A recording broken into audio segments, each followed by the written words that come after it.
Battlegrounds. Many of you may be wondering what PUBG is and why it has become such a popular title in both the casual and competitive gaming worlds. So, before we get into the details, let's start with the genesis of the word itself. Bluehole Studio Inc., a Korean-based developer that was started in March 2007, produced PlayerUnknown's Battlegrounds, or PUBG, as it's more generally known. Brendan Green, who is the game's creative director and has worked on other popular battle royale games like Arma and H1Z1, created PlayerUnknown's Battlegrounds. Green spent the most of his time playing the battle royale mode in Arma 2, since his ambition was to create the greatest battle royale experience. The game PlayerUnknown's Battlegrounds pits 100 players against each other in an open-world island with the goal of becoming the last person standing. You can choose from a variety of weapons and vehicles, which you'll use to get around to other houses and plunder them. Because the island is a big open landscape, the immersiveness and tactical interest of PUBG comes from trying to figure out where your opponents are. You can play as either a male or female default character, and as you progress through the game, you will collect battle points, which can be used to purchase additional attire via crates to make your character stand out. Everyone starts on a different island than the main island they'll be visiting, and it's up to you to live once you're ejected from the plane. As a reminder, this is only a high-level introduction of the game. More articles will be published in the future that will go into some of the more sophisticated strategies for winning. In PUBG, there are two modes: TPP, which refers for third-person perspective, and FPP, which means for first-person perspective, which is the newest feature. The experience will differ depending on which viewpoint you select, so selecting one based on personal preference is unquestionably the best option. The entire premise is simple. Survive at all costs once you've locked in and are dashing around furiously.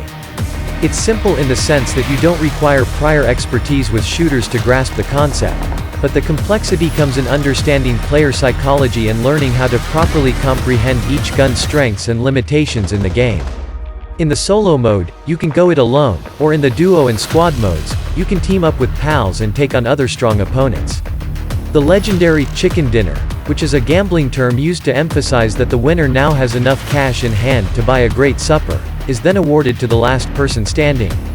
In this example, your lunch consisted of annihilating everyone in your path, and now you can revel in the glory. Grid Autosport. Grid Autosport is the closest Codemasters has come to recapturing the mojo of the original Pro Race Driver games since my PlayStation 2 was still plugged in. In sharp contrast to Grid 2, the pendulum has swung back towards actual motorsport. Purpose-built race vehicles now make up a sizable portion of Autosport's vehicle lineup, and Codemasters has packed it with more than twice as many true racing circuits as Grid 2. Autosport has some strange flaws, such as a low-quality cabin view and flawed endurance racing, and it lacks the customization options that would have allowed us to recraft cars from the real-world racing series this game emulates. But overall, Autosport is Codemasters finally firing on all cylinders again. Even if you had 100 cars, if you could only race in one scenario, you'd still get bored. Thankfully, Grid Autosport isn't like that. Aside from its realistic driving model, Grid Autosport lets you start a career in 5 modes: Touring, Endurance, Open Wheel, Tuner, and Street. In each career, you'll get to pick a team with certain objectives, and then earn points while you race in multiple events. Each career has different cars and tracks, so your approach to each will have to be different. You might not make it during the first try, but that's what makes this game interesting. Grid Autosport is simply gorgeous. Everything about the game, from the cars to the tracks, is breathtakingly detailed. While some racing games only look good when you're watching cut scenes, Grid Autosport makes you feel like you're watching a gameplay video all throughout. It's the kind of game that you should use to show off your phone's graphics.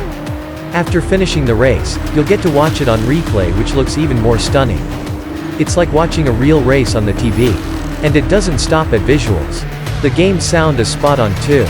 Car sounds are perfectly recreated, from the humming of the engine to the sweet sound of acceleration. Welcome to 141. Call of Duty. Following its launch in 2003, the Call of Duty game offered fresh advancements to the first-person shooter genre, winning multiple Game of the Year honors in 2003 and 2004. Call of Duty was developed by Infinity Ward and published by Activision. It was set during World War II and let players to experience the conflict through the eyes of American, Soviet, and British soldiers.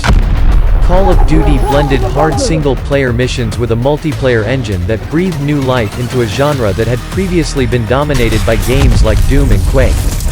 Call of Duty offered players to progress through World War II through a series of campaigns or fight human opponents in multiplayer mode. To better represent actual battle, a soldier would have been part of a huge group rather than fighting alone. The solo play incorporated a cast of computer-controlled comrades. The ability to pull up and aim weaponry, relive the final moments of a fallen comrade's life, and actually be stunned by adjacent explosions were all important elements that helped set the game apart from its competitors. Call of Duty's success led to a slew of sequels and expansions, including Call of Duty 2, Call of Duty, Finest Hour, and Call of Duty 3. When Call of Duty 4, Modern Warfare was launched in 2007, it broke new ground by allowing players to immerse themselves in a future confrontation between the United States, the United Kingdom, and Russia. Modern Warfare was the best-selling game of 2007 and helped the franchise maintain its position at the top of the war game genre.